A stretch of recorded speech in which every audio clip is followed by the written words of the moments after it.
Welcome back. In this lesson, we're going to be learning how to install some of the programs required to use MySQL, as well as some we're just going to be using in this lesson. The first two we're going to install are MySQL itself and PHPMyAdmin. Fortunately, we can get both of these in a single package called XAMPP. If you go to the link provided, you will come to this page. And we could sign in with Facebook or Google, but I choose to just use the alternative download, which will take you to this page. You'll quickly have a pop-up which will ask you to save a file. Click Save. We could watch their installation video, but I'll explain everything you need. Now, as you see, this is downloading. I'm going to cut a little bit out here to save some time. Now that it's all downloaded, we just have to open the file, and it'll ask us to run it.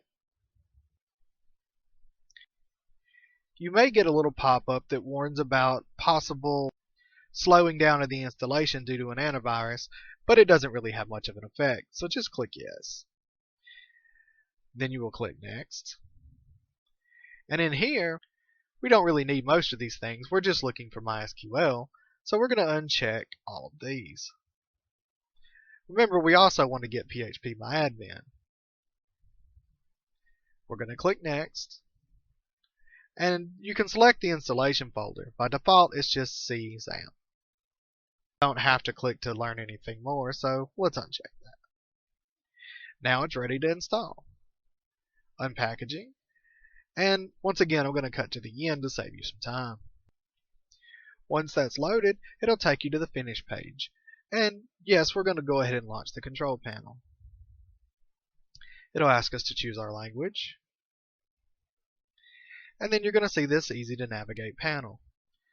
Let's go ahead and start Apache and MySQL. That's it. We actually have the prep work for a database already.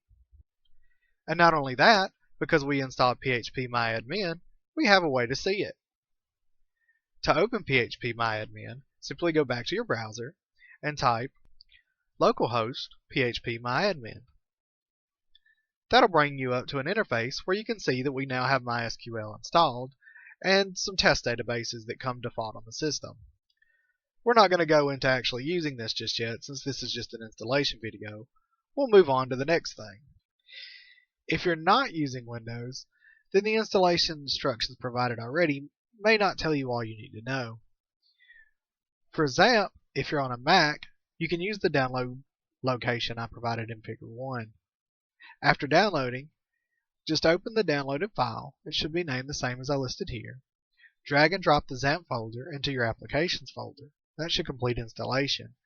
And then, to start XAMPP, simply open the XAMPP control by going to /applications/XAMPP/XAMPP in your control finder. And from there, you can start Apache and MySQL. If you're on Linux, then you will need to use this location for download. After downloading, you're going to need to change your permissions on the file so that it can be executed.